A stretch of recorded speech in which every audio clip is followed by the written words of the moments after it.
ஆன்மீக அருள் நேயர்களுக்கு வணக்கம்.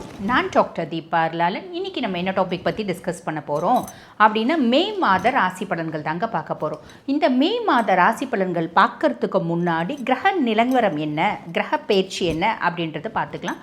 முதல்ல பாருங்கள், மேஷத்தில் சூரியனும் புதனும் இருக்காங்க. ரிஷபத்தில் சுக்கிரன் ஆட்சி பெற்று அமர்ந்திருக்காரு. மிதுனத்தில் குரு ஜென்ம குருவாக இருக்கார் மிதுன ராசி அன்பர்களுக்கு. சிம்மத்தில் கேது இருக்கார். கும்பத்தில் ராகு இருக்கார். மீனத்தில் சனி ப்ளஸ் செவ்வாய் காம்பினேஷன். இந்த காம்பினேஷன் தான் பார்த்திங்கன்னா இந்த மாதத்தில் இருக்கக்கூடிய கிரக நிலவரங்கள் அப்படின்னு சொல்லலாம். கிரக பெயர்ச்சி மே மாதம் 11ஆம் தேதி பார்த்திங்கன்னா செவ்வாய் மீனத்துலேருந்து மேஷத்துக்கு பயிற்சியாக்கி போகிறாரு. மே மாதம் 14ஆம் தேதி சுக்கிரன் ரிஷபத்திலேருந்து மிதுனத்துக்கு பயிற்சியாக்கி போகிறார். அதே மாதிரி மே மாதம் 14ஆம் தேதி புதன் மேஷத்துலேருந்து ரிஷபத்துக்கு பயிற்சி ஆகிறாரு. மே மாதம் 15ஆம் தேதி சூரியன் மேஷம் டு ரிஷபம் பயிற்சியாக்கி போகிறார். ஆக இந்த மே மாத பலன்களை நாங்கள் முற்பகுதி பிற்பகுதி அப்படின்ற மாதிரி பலன்கள் சொல்லுவோம். வீடியோவை ஸ்கிப் பண்ணாமல் பாருங்கள். அப்போ தான் இந்த மாதம் முழுசும் நீங்கள் எந்தெந்த விஷயத்தில் ஜாக்கிரதையாக இருக்கணும், எந்தெந்த நாட்கள் உங்களுக்கு ரொம்ப சாதகமாக இருக்கும் அப்படின்னு தெரியும். துளாராசி அன்பர்கள், உங்களுக்கு இந்த மே மாதம் எப்படி இருக்கும் அப்படின்னா 5ல் ராகு, பூர்வ புண்ணியஸ்தானம் புத்திரஸ்தானத்தில் ராகு. பூர்வ புண்ணியஸ்தானம் புத்திரஸ்தானம் ராகுனால் பெனிஃபிட் நல்லது என்ன அப்படின்னா, பூர்வீகத்தில் சொத்து பத்து வீடு வாசல்லாம் நிறைய இருக்குது அப்படின்னா ரொம்ப சிம்பிள், நமக்கு தெரிய வரும். நமக்கு இருக்கிறது நமக்கே எப்படிமா தெரியாமல் இருக்கலாம்னா, சில குடும்பத்தில் பாருங்கள், ஒரு 30 வருஷத்துக்கு முன்னாடி அப்பாவும் அம்மாவும் லவ் மேரேஜ் பண்ணியிருப்பாங்க. அப்பா நல்ல வசதியான வீட்டு பையனாக இருப்பார். ஆனால் அம்மாவை கல்யாணம் பண்ணிக்கின பின்னாடி வீட்டை விட்டு அமுச்சிட்ருப்பாங்க. இல்லை எங்களுக்கு சொத்து வேண்டாம் அப்படின்னு இவங்களே வந்துட்டுருப்பாங்க. பிரச்சனை துரத்தியிருப்பாங்கன்னு வச்சுக்கோங்களேன். நம்ம அப்பா அவ்வளோ வசதியான வீட்டு பையன் அம்மா சொல்லியிருப்பாங்க, ஆனால் அம்மாக்கே தெரியாது அவருக்கு எவ்வளோ சொத்து இருக்குன்னு. இந்த காலகட்டம் அவங்களோட ப்ராப்பர்ட்டி ஏதாவது வியாபாரம் பண்ணுறதுக்கு வாரிசுதாரர்களோட கையெழுத்து வாங்கணும் இல்லையா, அந்த மாதிரி நம்மக்கிட்ட கையெழுத்து அப்படின்னு கேட்பாங்க. அப்போ நம்மளுக்கு எவ்வளோ சொத்து இருக்குன்னு தெரிய வரும். இது சார்ந்து நம்ம கோர்ட்டில் கேஸு அப்படின்னு போட்டு அந்த சொத்து நம்மளுக்கு வரத்துக்கான ஆயத்திய பணிகளை செய்வோம் அப்படின்னு சொல்லலாம். இது ஒரு பெரிய ப்ளஸ், சரிங்களா. அதுக்கப்புறம் மைனஸ் என்ன, பொதுவாக பாருங்கள் 5ல் ராகு இருக்கா அப்படின்னும் போது நம்ம இன்னொரு ப்ளஸ்ன்னு சொல்கிறேன். நம்ம நவீன வைத்திய முறைகள்னால ICSI IVF இந்த மாதிரி ப்ரொசீஜர்ஸ்னால குழந்தை பேர் அப்படின்னு கிடைக்கிறதுக்கான பிராப்தம்.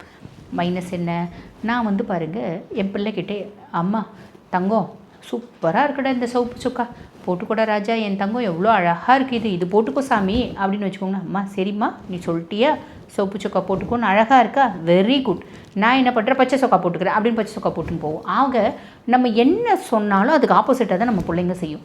அப்போ நம்ம என்ன பண்ண முடியும், ஒன்றும் பண்ண முடியாது. இந்த காலத்தில் பிள்ளைங்க எல்லாமே அப்படி தான் இருக்குது. அப்போ நம்ம பிள்ளைங்களுக்கு நல்ல அப்பாவாவோ அம்மாவாவோ இருக்கிறதுக்கு பதில் நல்ல நண்பர்களாக இருக்கிறோம் அப்படின்னா நல்லதுமா, வேறு எதுவும் நம்மளால் மாற்ற முடியாது. சரி, அதுக்கப்புறம் 6ல் பார்த்திங்கன்னா சனி பகவான் ரோக சனியாக இருக்கார். கடன் இல்லாத நோயில்லாத எதிரி இல்லாத வாழ்க்கையை உங்களுக்கு கொடுக்கணும் அப்படின்னு சனி பகவான் முடிவு பண்ணிட்டார். துலாம் பார்த்திங்கன்னா சனி பகவானுக்கு ரொம்ப பிடிச்ச வீடு அப்படின்னு சொல்லலாம். நண்பனோட வீடு. சுக்கிரன் பார்த்திங்கன்னா சனிக்கு நட்பு, நண்பனோட வீடு. அதுக்கும் மேலே சனி உச்சமடையக்கூடிய வீடே துலாம் தான். ஆக உங்களுக்கு ரோக சனியாக இருந்து இது அத்தனையும் அவர் செய்ய போகிற நல்லது. கூட செவ்வாயும் இருக்கார். அப்போ நீங்கள் ப்ராப்பரான வைத்தியம் அப்படின்றது பண்ணும். ஆல்ரெடி நோய் இருக்குங்க, அது குணமே ஆகாத நோயின்னு டாக்டர் சொல்லியிருக்காங்க. அதில் எப்படி நல்லாயிருக்கும், டாக்டர் கொடுக்குற மருந்து மாத்திரையை சாப்பிடுங்க, உணவு முறையை ஃபாலோ பண்ணுங்கள், சுய கட்டுப்பாடு அப்படின்றத வச்சுக்கோங்க, வாழ்வியல் மாற்றங்கள் அப்படின்றதும் பண்ணுறீங்க அப்படின்னா நிறைய நல்லது நடக்குமா. அதே மாதிரி யாருக்கோ கடன் கொடுத்துட்டு கடன் வரமாட்டேன்றானேன்னு போய் சண்டை பிடிக்கிற ஒரு பிராப்தமும் உண்டு, ஒரு வாய்ப்பும் உண்டு. பெருசாக சண்டை பிடிக்க வேண்டாம், கொடுத்துட்டோம் நல்லபடியாக தான் வாங்கணும் அப்படின்றது ஞாபகம் வச்சுக்கோங்க.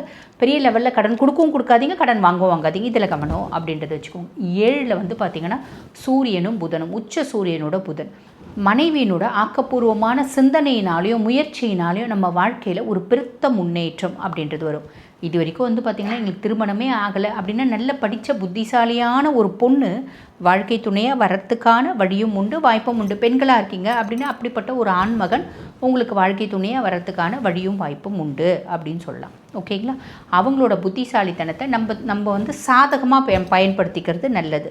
அவங்கள சும்மா விட்டால் அவங்களுக்கு என்னோடய புத்திசாலித்தனம் பயன்படலேன்னு என்ன பண்ணுவாங்க, அந்த புத்திசாலித்தனத்தை நம்ம கூட சண்டை போடுறதுல யூஸ் பண்ணிப்பாங்க.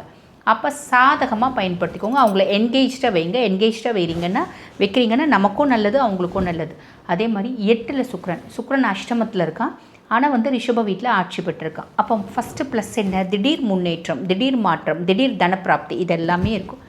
மைனஸ் என்ன, பெண்களால் ஆதாயமும் உண்டு, அந்த பெண்களால் நம்ம ட்ராப் ஆகிறதுக்கான வழியும் உண்டு. அப்போ பெண்களுக்கு அப்படின்ற உரிய மரியாதை எப்பயுமே கொடுங்க. நட்பு நட்பாகவே இருக்கட்டும், நட்பு அதுக்கு மேலே போகுது அப்படின் போது அதனால் அசிங்கம் அவமானம் படுறதுக்கான வழியும் வாய்ப்பும் உண்டு. கவனம் அப்படின்றது வச்சுக்கோங்க. அதுக்கப்புறம் 9ஆம் பாவம் பாக்கியஸ்தானத்தில் குரு பாக்கிய குருவாக இருக்கார். எல்லா விதத்துலேயும் உங்களுக்கு குட் லக்கு, ஃபார்ச்சூன், அதிர்ஷ்டம், மேன்மை, முன்னேற்றம் குரு பகவான் கொடுக்க போகிறார். ஏம்மா குரு எங்களுக்கு பாதகாதிபதியாச்சேம்மா, அவர் நல்லது செய்வாரா? தாராளமாக செய்வார். மனுஷால் மாதிரிலாம் கிடையாது. பிளானட்ஸை பொறுத்த வரைக்கும் எந்த பாவத்தில் உட்காந்துட்டு இருக்கோங்களோ அந்த பாவத்துக்கான பலன்களை சாலிடாக செய்வாங்க. கவலைப்படணும் அப்படின்ற அவசியம் இல்லை. ஹையர் எஜுகேஷன் படிக்கணும்னு பிளான் பண்ணுறீங்க அப்படின்னா சூப்பராக படிக்கலாம். எக்ஸாக்டான காலகட்டம். அப்பானோட மதிப்பு மரியாதை உயரும். உங்களுக்கும் உங்கள் அப்பாவுக்குமான உறவு முறையில் நல்ல முன்னேற்றம் அப்படின்றது இருக்கும். அப்பாவுக்கு ஹெல்த் இஷ்யூஸ் இருந்துச்சுமா, இப்போ அந்த ஹெல்த் இஷ்யூஸில் ஒரு பெட்டர்மெண்ட் அப்படின்றது இருக்கும். எல்லாமே சூப்பர் இல்லைங்களா? அதுக்கடுத்து 11ஆம் பாவம் லாபஸ்தானத்தில் கேத்து. லாபஸ்தானத்தில் கேத்து கடல் தாண்டி இன்டர்நேஷ்னல் கரன்சிஸை கையாளக்கூடிய யோகம் அப்படின்றது சாலிடாக வந்துடும். அதே மாதிரி நண்பர்களுக்கும் உங்களுக்கும் ஒரு இடைவெளி அப்படின்றது இருக்கும். உங்களோட மூத்த சகோதர சகோதரிகளுக்கு உடல் சார்ந்த உபாதைகள் வரலாம், அதில் கொஞ்சம் கவனம் அப்படின்றது வச்சுக்கோங்க. சரி, பிற்பகுதி பார்க்குறோம் அப்படின்போது செவ்வாய் 7 உங்கள் லைஃப் பார்ட்னரோட சண்டையிடக்கூடிய தன்மை. நீங்கள் சிவனேன்னு இருந்தாலும் அவங்க உங்ககிட்ட பயங்கரமாக சண்டை போடுவாங்க. நான் தான் முதலே சொன்னேன், அவங்களோட ட்ரெமெண்டஸ் எனர்ஜியை நீங்கள் ஆக்கப்பூர்வமாக யூஸ் பண்ணிக்கோங்க, இல்லைன்னா சண்டை போடுவாங்க அப்படின்னு. அப்படியே அவங்க சண்டை போட்டு கோவப்பட்டு இரிட்டேட் ஆகி டென்ஷன் ஆகி திட்டினாலும் அமைதியாக இருக்கிறது நல்லது. சரிங்களா? அதுக்கப்புறம் 8ல் சூரியனும் புதனும் போயிட்டுருக்காங்க. இந்த புத்தாதித்ய யோகமாக இருந்தாலும் 8ல் போயிட்டுருக்கு.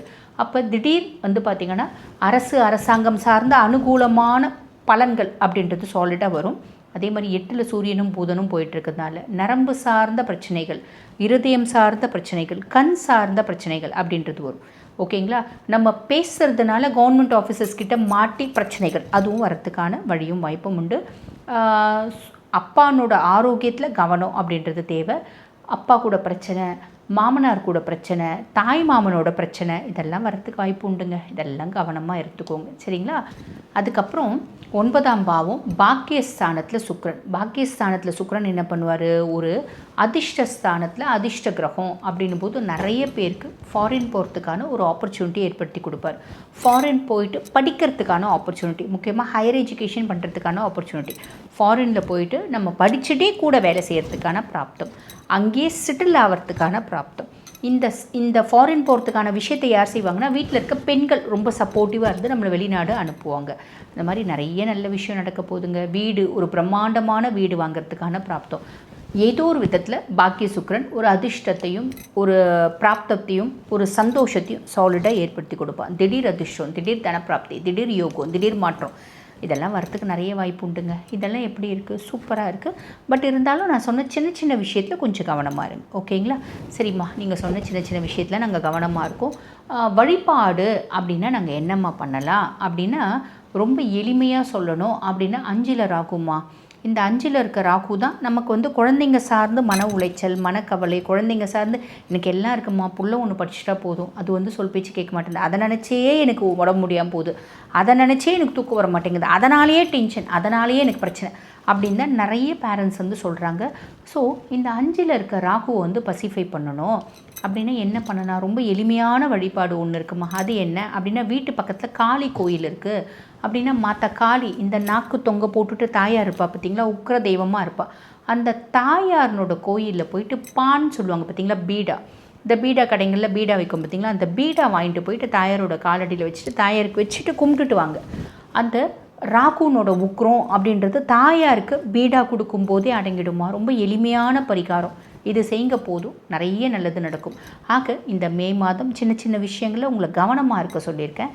கவனமாக இருந்து கூட இந்த வழிபாடும் பண்ணுறீங்க அப்படின்னா நல்லது நடக்கும். நல்லது மட்டுமே நடக்கும். வாழ்த்துக்கள்.